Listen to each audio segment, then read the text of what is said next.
TRV is a systemized method of downloading information using our psychic abilities. This is a trained, learned skill like language. When we learned language, we all had the ability to make noise, but until we learned a language, we couldn't communicate in a refined way. So TRV is a search engine, so to speak. And when you put a particular term in a search engine, it goes and searches through the database and retrieves the information for you. That's, to use an analogy, that's how it works. Another analogy would be going to the library and asking the librarian to get you a certain book. Well, she would have to go through a series of looking up index numbers and categories to find you that particular book. We're asking the unconscious mind to perform that function. We are keeping the conscious mind occupied with TRV structure so that the unconscious mind, very much like the search engine, can go and retrieve the information and bring it back. A person will be able to just simply turn their attention to a particular topic, category, target, something that they're interested in, and download the information. Really what we're learning is we're learning how to discriminate imagination from psychically derived data. Now that statement I just made, of course, operates under the theory that we are constantly connected psychically to the collective unconscious. Carl Jung was one of the founding fathers of psychiatry during the days of Freud, and he was actually an outcast in the psychiatric community because he claimed there was something called spirit. And the rest of the psychiatric community in the late 1800s and early 1900s did not agree with this idea and did not believe it. Carl Jung was also the professional who declared that there was a collective unconscious. A model is actually all people are born with 4 major functions. And the first function is the intellect.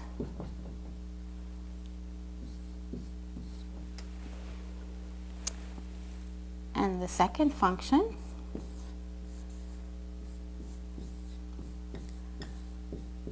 is the physical. Third function are emotions. And the fourth function is instinct.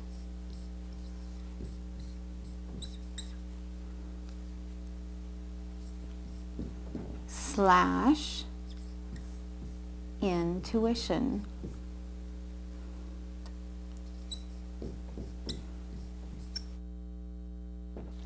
He divided this fourth function into 2 parts, and I'll explain why later on in this lecture. Now let's identify what the physical function is. In fact, you know that Carl Jung found out about 20 years after he came up with this model of the human psyche that he was not the first to come up with this model. He had a friend who went to China in the early 1900s to study their holistic health system, which, as we know, the Chinese have passed on for thousands of years. And the Chinese actually knew this a long time ago. The Chinese actually even had symbols to identify the functions, and they identified the physical function with the earth, and the emotional function with the ocean. Now, not just water, but the ocean. Okay, why the ocean? Because the ocean interacts with external forces. The ocean ebbs and flows. The ocean has undercurrents. So it was a very good symbol of our emotions. And the intellect, the Chinese identified with the symbol of the knife. Now, not a sword, but a knife. And the knife, because what do we do with a knife? We cut, we dice, we chop, we separate out. Okay? That's what our intellect does with information. And instinct/intuition, the Chinese symbolize with a tree. Why a tree? Because we can see it. We know the tree is there. But we cannot see the roots. So the Chinese traditionally recognized that instinct and intuition was real, but they did not know from where it came. So that's why a tree symbolizes it. Now, our physical function are our senses, our touch, our smell, hearing, visuals, kinesthetic touch, okay? Our bodies, basically. That's our physical function. And our emotions, of course, are our feelings. Sad, happy, joy, love, anger. These are our basic feelings. Now, of course, we have a lot of combinations, but emotions are a function. And our intellect, of course, is our thinking part of our mind. It's actually the analytical part of our mind, and it's demonstrated in human beings as early as 1 year old. There were tests done back in the 1930s and 40s when they would lock a baby in a room, and the baby would cry and scream, to try to get attention, to get somebody there. And if nobody came, the baby would probably fall asleep.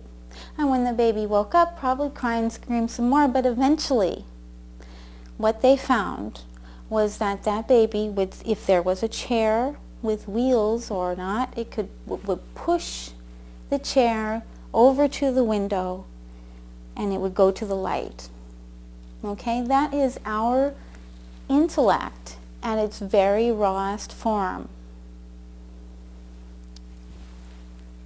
And our instinct/intuition is that part of ourselves that everybody I know has experienced at some point in their lives when they knew the phone was going to ring.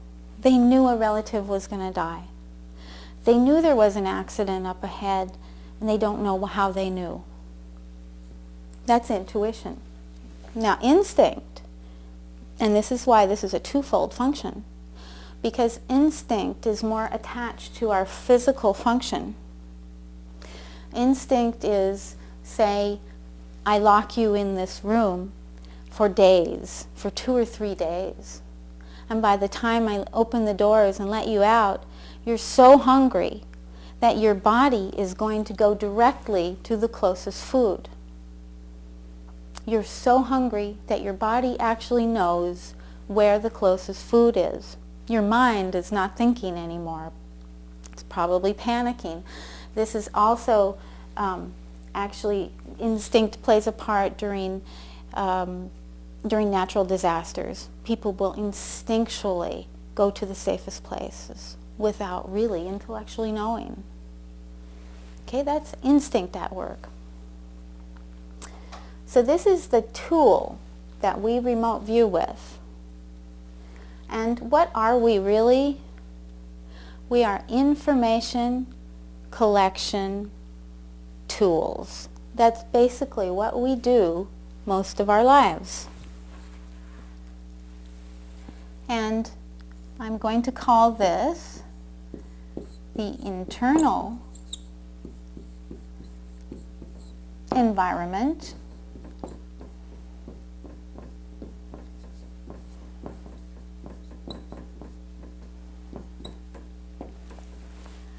And this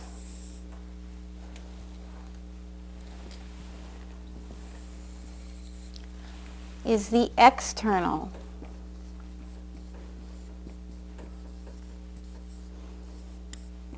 environment.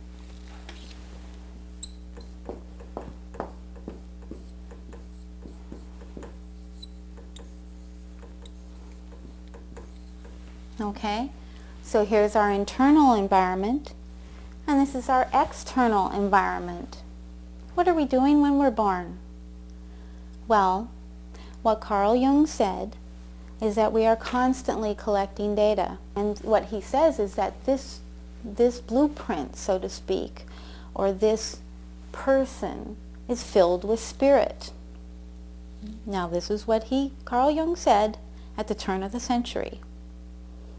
I think this is an accepted belief by most today. However, he says it's the energy that makes this system move and breathe. Okay? How does it work? Well, when we breathe in,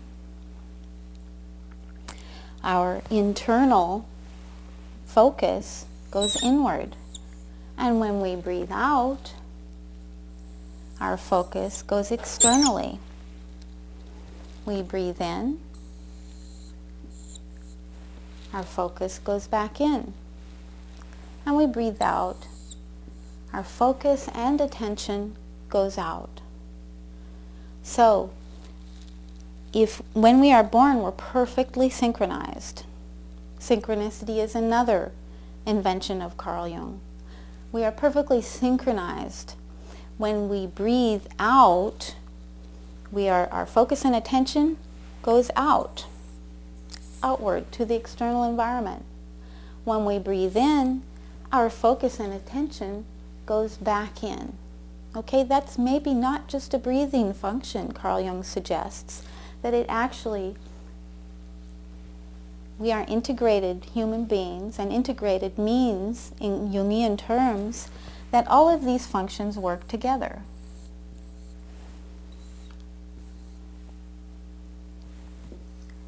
They work in harmony. They're swapping information freely with each other. That's what integration is, and we are all born perfectly integrated and perfectly in harmony and rhythm with our external environment.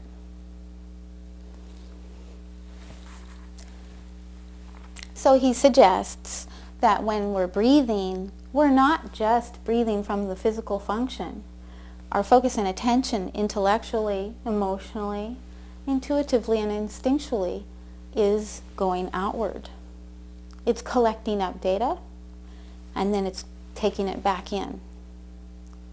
Focus and attention from all four functions goes back out. Collects information and data from the external environment and goes back in. That is the natural rhythm of our tools, of our psyches, of us. Now what happens to us? We're born integrated tools, human beings. We're born with this perfect harmony and rhythm. Why don't we feel that way today? Well, the theory goes, and I can only speak for Western culture, by the way. So, this is what the theory dictates is happened to Western man.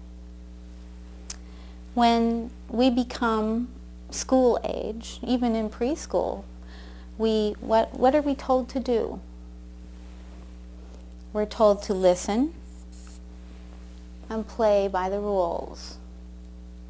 We're told to be quiet. We're told what to do and when. We aren't necessarily listened to. Our focus and attention is encouraged to be external. And as we grow up, of course, that is reinforced by even stricter schools. When we get up to elementary school, we're already striving for good grades, attention, for allowances, for many external things, for games, for toys.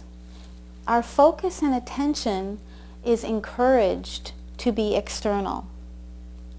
So in Western culture, we are constantly being focused externally. And of course, high school, what are we doing? We are always looking for something external to gain. And as we grow older, Western culture says you should get a degree,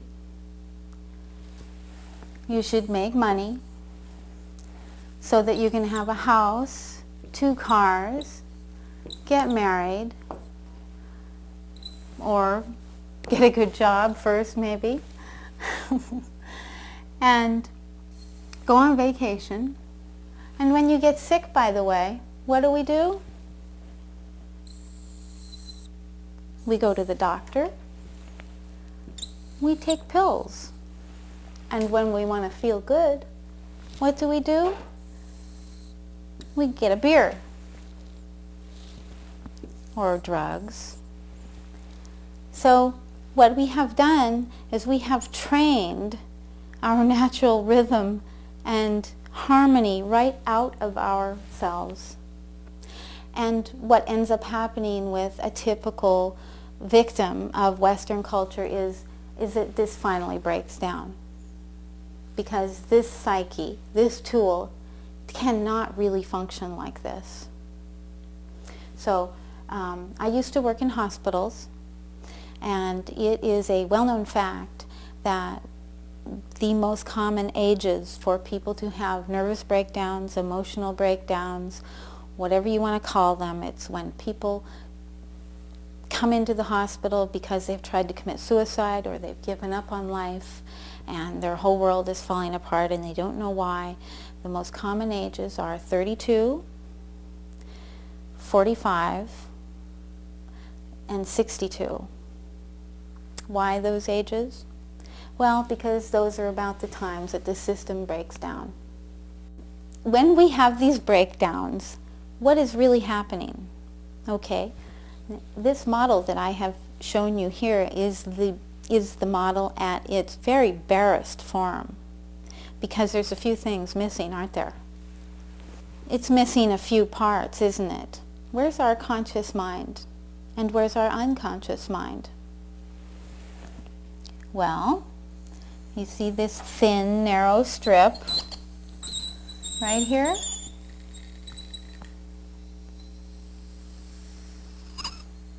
This is what is called our conscious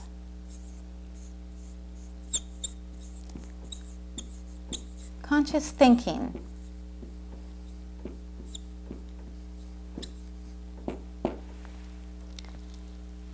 And all of this inside is our unconscious.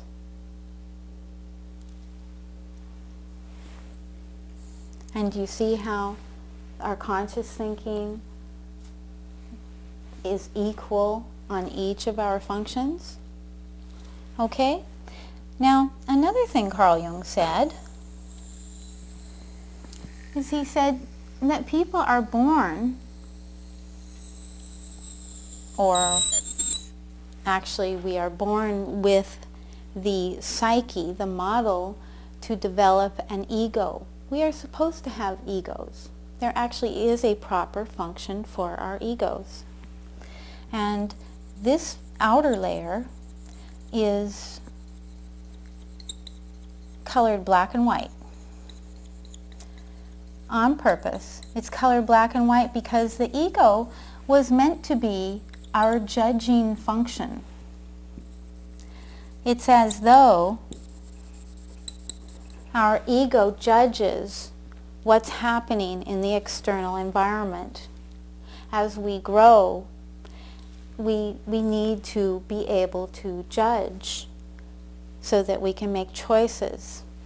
And that's the actual function of our ego. Our ego is also so that we can know who we are. Because according to Carl Jung, we are of spirit, which is infinite. So an ego actually holds us in. It's equivalent to, in Jungian theory, to the driving, the steering wheel of the car. It's as though you're the car and your ego is the steering wheel. Now this is a mature individual I'm talking about. So it's black and white. Now what happens when people come into the hospitals or people break down in Western culture and they are ready to give up or commit suicide, or they feel depressed because life doesn't mean anything anymore? What's going on? Well, they've been spending so much time externally focused that it comes a point at which they need to look inside. They need to know how they feel. Life begins to lose its meaning because the external environment is not fulfilling enough. So then we look inside and we haven't spent enough time there to know how we feel, what we think, or even who we really are and how we fit in the world, what our purpose is. And that's what a nervous breakdown or an emotional breakdown, actually we used to call it breakthroughs, because it's literally breaking through the dysfunctional system that Western culture has developed for us. And of course, a more common thing that happens is before the breakdown, people will begin to, or actually a very common symptom of the illness of Western culture, is that people are externally focused. And when they look inside, they only look this far. So the ego is no longer a function of judging, but rather it becomes the whole identity of the person. And so even the conscious thinking is left out. And of course the unconscious is completely left out. This person may be instinctually driven and not know why they do things from time to time. This person may have dreams that they don't understand, but this person will identify themselves by their ego because they don't know any better. This is what Western culture has done to our natural harmony. So when Eastern forms of meditation tell us to breathe in and breathe out, listen to our breathing, what they're actually doing is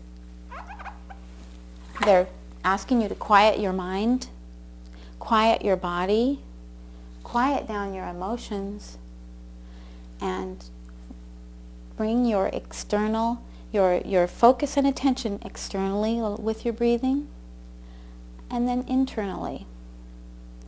So actually what you're doing when you're focusing on your breath during meditation is you're allowing your system to reconnect with its natural harmony and rhythm that it was meant to have and that you were born with.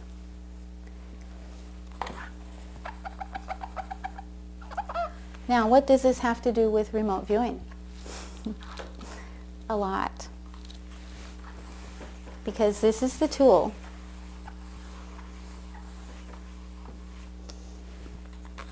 now I'm going to erase the ego here for the purpose of demonstrating how the human psyche interacts when it is remote viewing. Now, Carl Jung also said that there's something called the collective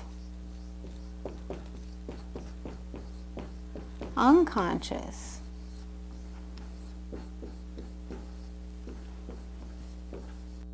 The developer of remote viewing renamed it the matrix. And this was back in the early 80s, long before the movie. So, but Carl Jung declared that there was something called the collective unconscious. This is way back in the 1800s. Now, you can see why this man was an outcast in the psychiatric field, yet he is the most revered today, as the father of psychiatry he's referred to. And of course the reason is because his model is the only one that has held the test of time. Carl Jung's model is the only one that can demonstrate all illnesses, whether they be intellectually driven, physically driven, emotionally driven, or otherwise. With this model you can demonstrate all illnesses, so therefore you can also demonstrate how you might come up with a cure for that illness. And all psychology, all psychiatry, all philosophy is theoretical.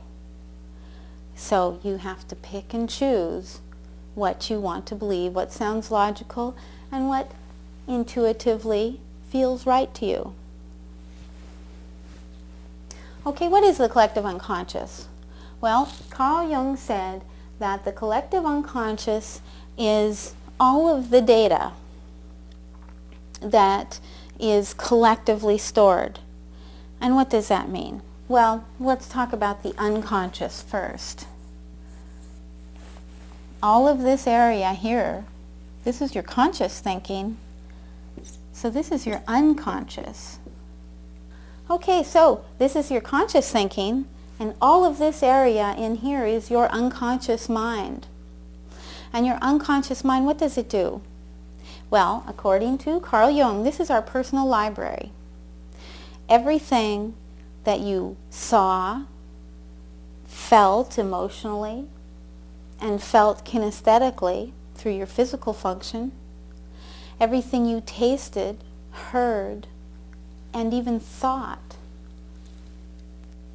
with your intellectual function, everything in your external environment, every piece of data that you gathered up here, and every piece of data that you may have processed or felt internally is collected here in your own personal library. That's what the unconscious is. It's your own personal library. So the collective unconscious is all of us. It's all of us up in, so to speak, or metaphorically, a huge library. Where is it? Well, let's say it's in the sky. We can't see it. But we know, according to this model, according to Carl Jung, and the way we interact with the world and the way our unconscious operates, that there is something called the collective unconscious. This has held the test of time for over a century now. So, we are all blueprints in the collective unconscious, and everything we do is an event in the collective unconscious. This pen is an event in the collective unconscious. There was a lot of energy and designing and thought. There was quite a bit of thinking that went into creating this pen. Therefore, all of that is stored as a blueprint in the collective unconscious, as is a table, as is everything in our world. So everything is collected like a book in this big library. What does this have to do with remote viewing? What are we doing when we're remote viewing? Well, we are, here's a piece of paper, okay? And I'll be the tasker. This is me, the tasker. Okay, I'm going to make up a target for you. And I'm going to say, let's see, it's the Super Bowl, the target. And I'm going to write down some numbers and put it in a folder here. And then I'm going to give you the numbers, only the numbers, the target reference numbers. And when you begin to remote view, what are you doing? Well, as you move through the TRV structure, your focus and attention physically is directed towards this paper.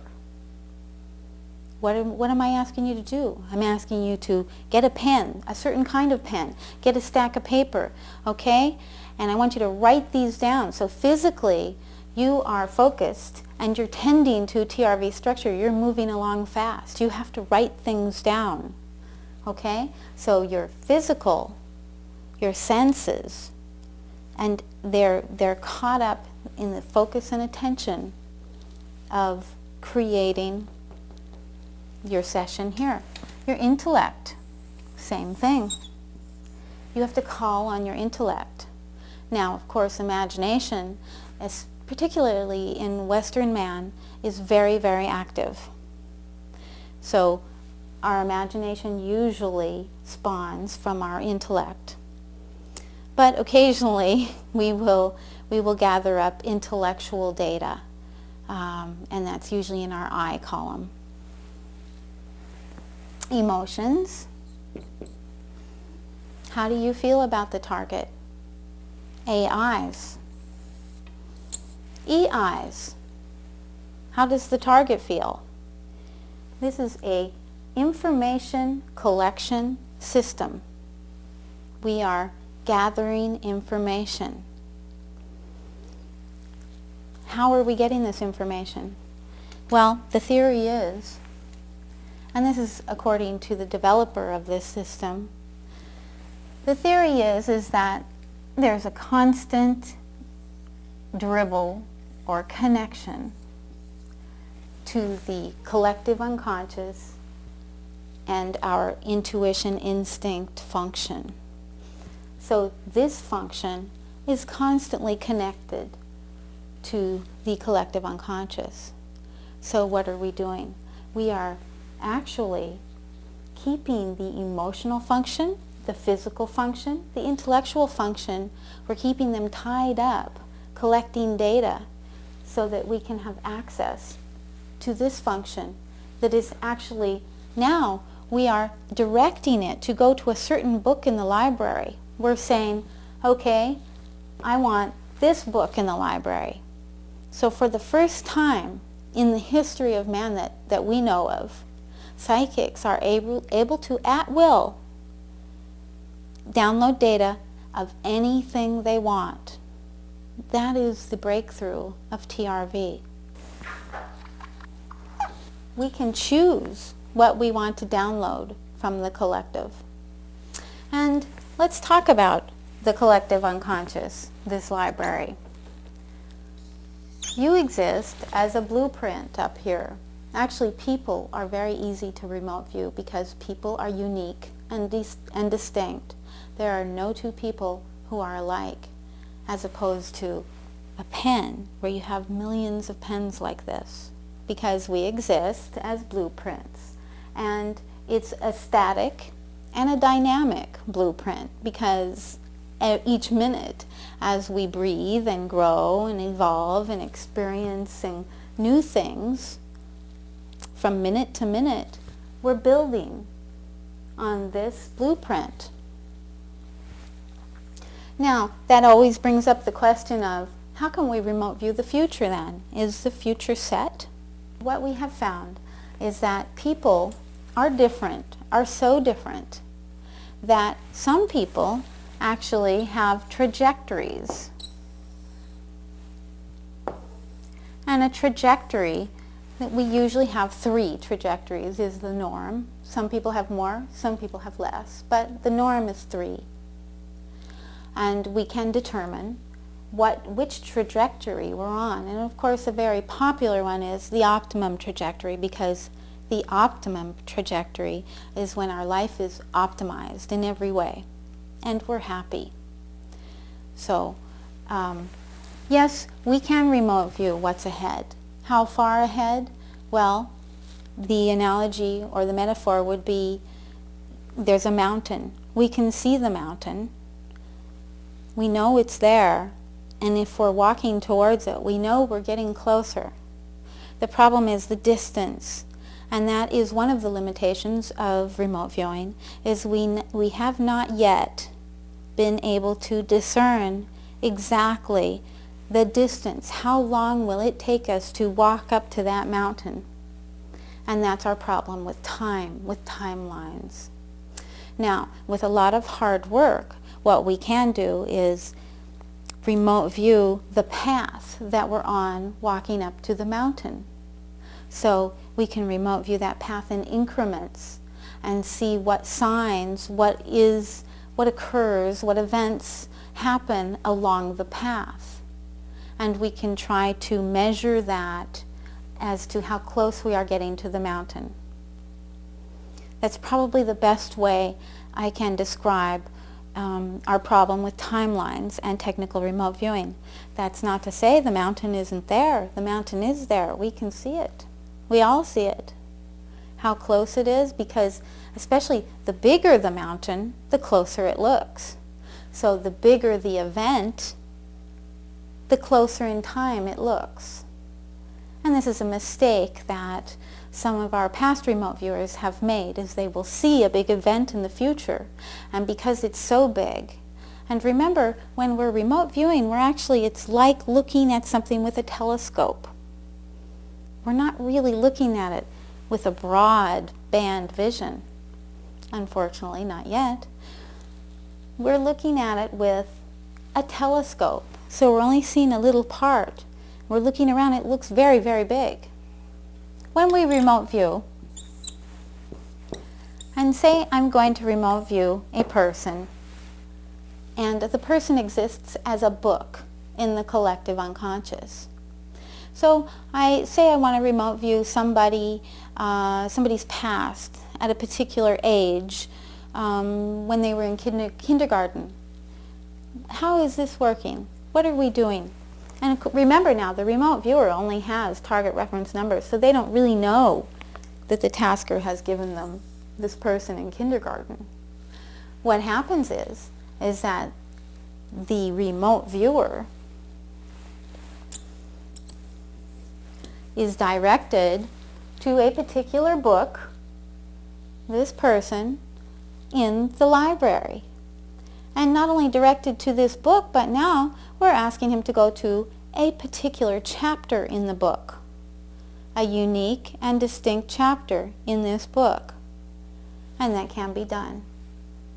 So it expands your horizons, it opens up your world, and people actually become healthy. Carl Jung said before he died, in, I believe, the 1940s, he said before he died that this function, the instinct/intuition, is the least known function. He said we know the least about this one. And he also said that around the turn of the next century, which is this period now, that man would begin to find out what this function is. We believe that TRV is the language that will activate the instinct and intuition and integrate it, allow us to be fully integrated human beings and have full access to our instinct intuition.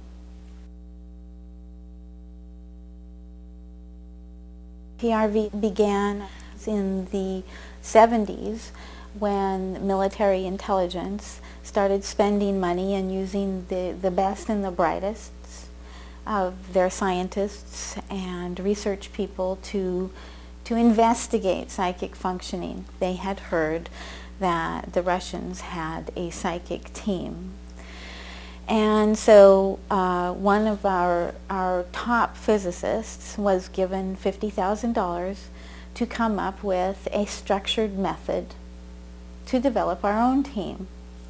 And he happened to be somebody who was already very intensely interested in this.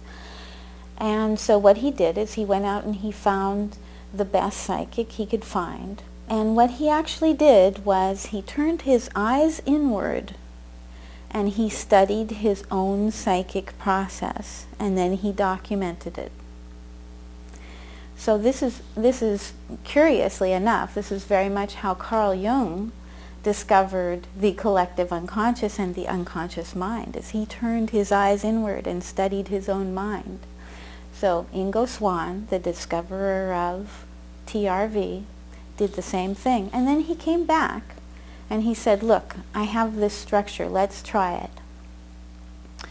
And so they found 5 people who were all about as psychic as rocks.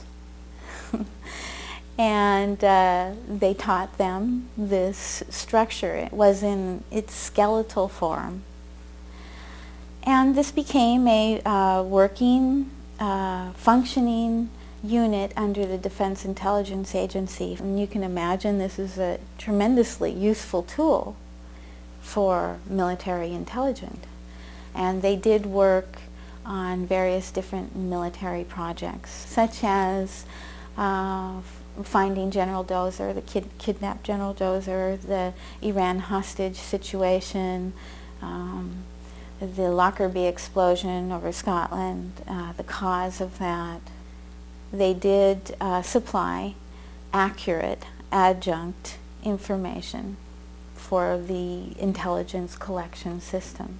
That proved itself to be accurate enough that the program was continued to be funded at $1 million a year by Congress.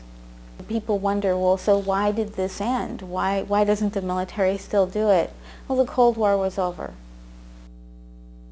One of the officers who had been trained originally formed a private corporation while he was still in the military.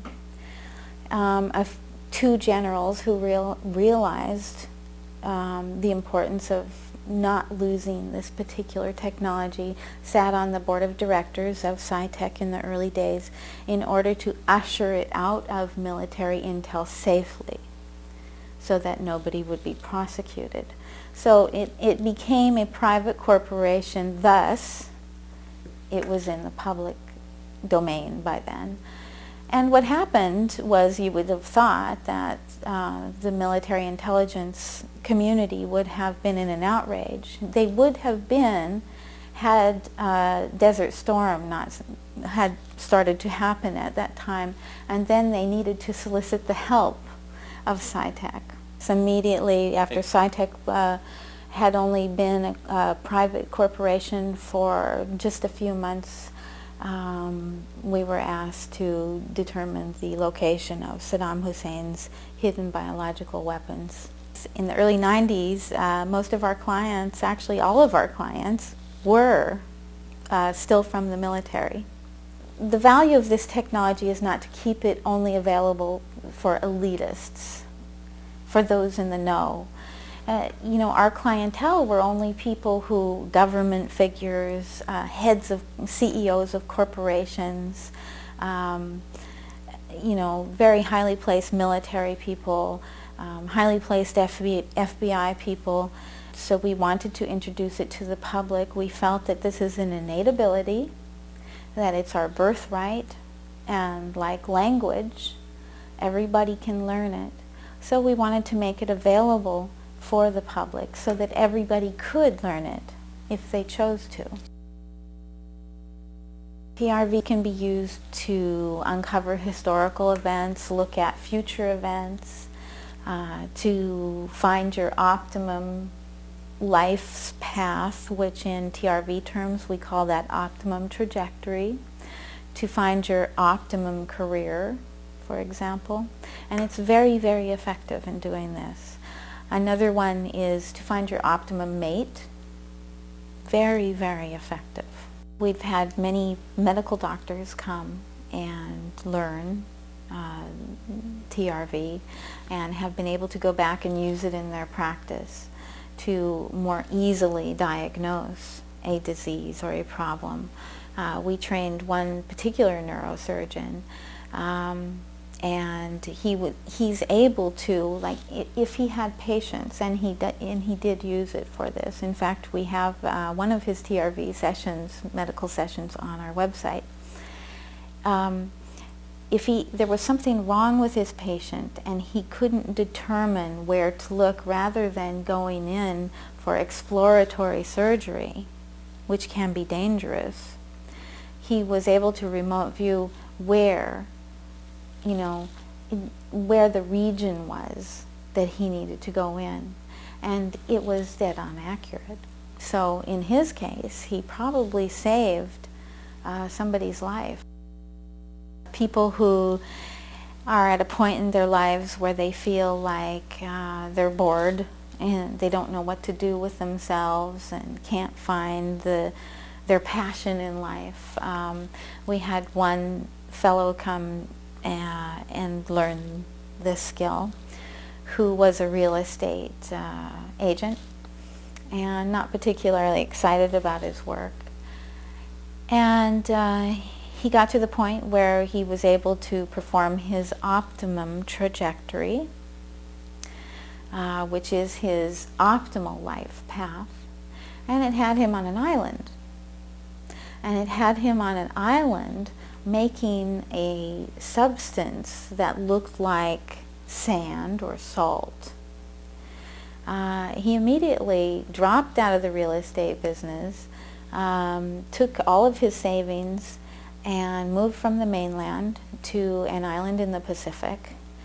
And it took about a year for his optimum trajectory to come to fruition, but he found himself about a year and a half later making salt out of lava sand. And he's become tremendously wealthy from it and very happy. We have a young kid who, he was young when he came to our website after our website had just sprung up on the internet. And he was hanging out in our chat rooms where many of our TRV trainees are always there from all over the world talking to each other. And he was rather cavalier and sarcastic about this and didn't really believe it. And then finally he got the first tapes and learned just the elementary phases of this. And at the time he was living at home, he was only 19, and he was making a little bit of money off the horse races. And so he used this for horse races to determine the winner, and he got better and better at it.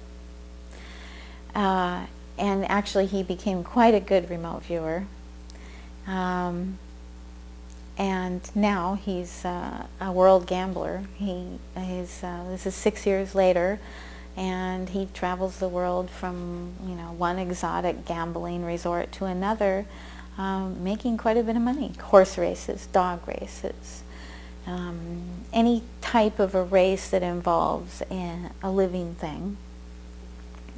It works quite well. What happened with this young man I was just telling you about is that he began remote viewing so much is that he developed his psi muscle so well that now he's able to walk through a casino and literally sense which machine is about ready to win. And I've witnessed him doing it. He'll walk up to a machine, and by the third time he's got the jackpot. So he walks through down the aisles, and his psi muscle is so in tuned that he can sense which one is going to win. Long term, this is important because it will eventually change the face of consciousness. That's my opinion. From watching how people change after they learn this, from watching so many people learn this over the years, we've just witnessed one after another people change for the better. They have full use of their mind, so to speak. There's not a part of their mind that is closed off. There's no more unknowns. If you want to find something out now, you can find it out yourself. You don't need to believe what somebody else is saying. You don't need to read a book and necessarily believe that. You can look for yourself.